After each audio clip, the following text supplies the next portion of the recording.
elle. Faut que je te dise. Des vraies questions, faut que je te dise.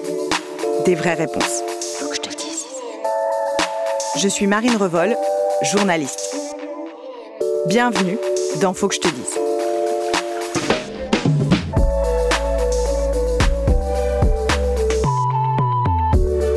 Pourquoi c'est important de mettre de l'argent de côté ? On dit souvent qu'il faut épargner dès sa première paie, et même dès le premier sou reçu quand nous sommes enfants. C'est frustrant, car évidemment, c'est pas du tout ce qu'on a envie de faire lorsqu'on touche un peu d'argent. Mais c'est une super habitude à prendre, et surtout, contre toute attente, cela peut être extrêmement satisfaisant. La première raison pour laquelle il faut s'y mettre le plus vite possible, c'est que cela vous apprend à gérer votre argent et à vous forger un rapport sain au sujet. Savoir différencier les besoins des envies, budgétiser et se fixer des priorités, ça vous servira toute votre vie. Or, il s'avère que ce que l'on appelle l'analphabétisme financier est omniprésent dans le monde. C'est ce que montrent les nombreuses études publiées par la chercheuse et professeure à l'université de Stanford, Anna Maria Lusardi. Et c'est particulièrement le cas des femmes, des minorités raciales et des personnes exclues du marché de l'emploi. Pourtant, apprendre comment fonctionne l'argent et apprendre à épargner tôt, c'est très important. C'est ce qui vous rendra indépendante financièrement, indépendante de vos parents d'abord, ou d'aides extérieures dans le futur. Sans vouloir sortir tout de suite les grands mots, c'est ce qu'on appelle la liberté. La liberté de faire des investissements, ça c'est une façon de vous dire que plus on épargne, plus on devient riche, ou de participer aux dépenses familiales. Mais le plus important, c'est que mettre de l'argent de côté, cela permet de faire face aux imprévus de la vie. Et croyez-moi, il y en a beaucoup.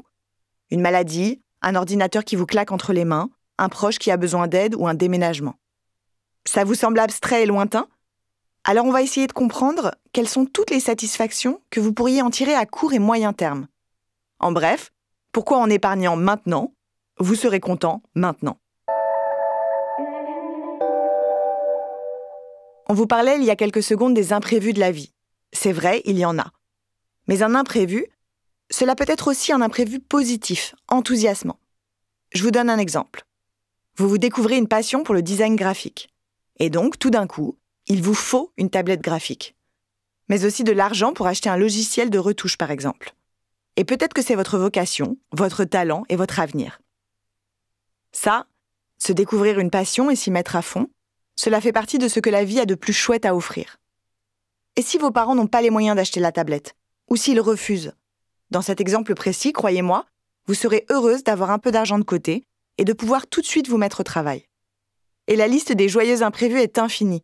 Vous pouvez décider de partir en voyage, de changer d'appartement, de vous inscrire à un cours de poterie ou dans une fac un peu chère, et j'en passe.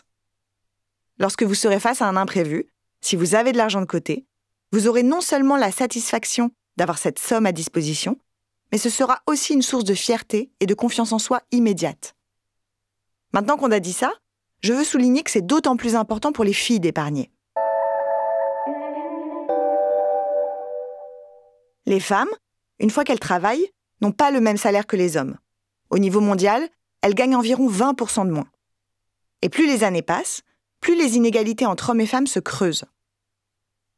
Les femmes sont aussi moins nombreuses que les hommes à avoir accès aux institutions financières ou à posséder un compte bancaire. Au niveau mondial, 78% des hommes ont un compte en banque, contre 74% pour les femmes. Et c'est encore moins dans les pays en développement. Les femmes épargnent également moins que les hommes. Aux États-Unis, par exemple, au cours de l'année 2022, les femmes ont épargné en moyenne 3 146 $ contre 7 007 $ pour les hommes. C'est plus du double. D'abord parce que, qui dit plus petit salaire, dit moins de possibilités d'épargner. Et donc le patrimoine des femmes est inférieur à celui des hommes. En France, par exemple, il est 16% inférieur. Vous voyez que c'est un cercle vicieux. Moins on gagne d'argent, moins on épargne, et plus on est pauvre par rapport aux hommes. Ce sont également les femmes qui s'appauvrissent le plus lors des séparations et des divorces. En France, par exemple, elles sont 20% à basculer dans la pauvreté, contre 8% des hommes. Si je récapitule, pour les femmes, épargner, c'est une promesse de liberté. En mettant de l'argent de côté le plus tôt possible, vous serez donc plus compétente en matière d'argent et plus à même de prendre les bonnes décisions financières, plus indépendante et donc plus libre, et notamment plus libre de décider pour vous-même. Je prends un exemple malheureux mais parlant. Beaucoup de victimes de violences conjugales ne quittent pas leur compagnon ou leur mari, tout simplement parce qu'elles n'ont pas les moyens de le faire. Épargner, cela vous donne cette possibilité. Et pas besoin d'être dans une situation de violence. Cela vaut aussi pour n'importe quelle femme qui voudrait quitter la personne avec qui elle vit. Pour terminer, quelques conseils concrets. Selon la conseillère en patrimoine française Héloïse Boll, à qui j'ai posé quelques questions, le montant idéal à mettre de côté quand on a seulement de l'argent de poche ou de petits boulots temporaires, c'est 20% des sommes reçues. Si vous avez un travail, que vous percevez régulièrement de l'argent, l'idéal est d'avoir toujours entre 3 et 6 mois de salaire de côté. Et même 6 mois à 1 an si vous êtes indépendante et non salariée. Bien sûr, c'est difficile. Et il vous faudra sûrement du temps pour réunir cette somme et la sécuriser sur un compte. Et tout dépend de votre situation patrimoniale, de votre âge, de votre situation familiale. Mais l'important, c'est d'adopter les comportements suivants. Apprenez à faire la différence entre les besoins et les envies. Avant d'acheter quelque chose, demandez-vous si l'objet est vraiment nécessaire et si vous pouvez attendre un peu. Si c'est le cas, la plupart du temps, vous passerez vite à autre chose. Fixez-vous des objectifs qui rendent l'épargne plus concrète, comme un voyage par exemple, ou des études supérieures. Et lancez-vous des défis. Par exemple, celui d'économiser chaque semaine un peu plus que la semaine précédente. Si vous faites ça dès l'adolescence, vous pouvez rapidement vous créer un petit capital et apprécier le sentiment d'indépendance que procure l'épargne. C'est une habitude à prendre. Prenez soin de vous et de votre argent. Merci d'avoir écouté Faut que je te dise, un podcast coproduit par le magazine Elle et Louis Média, avec le soutien de l'ONG Plan International et le mouvement de la French Touch.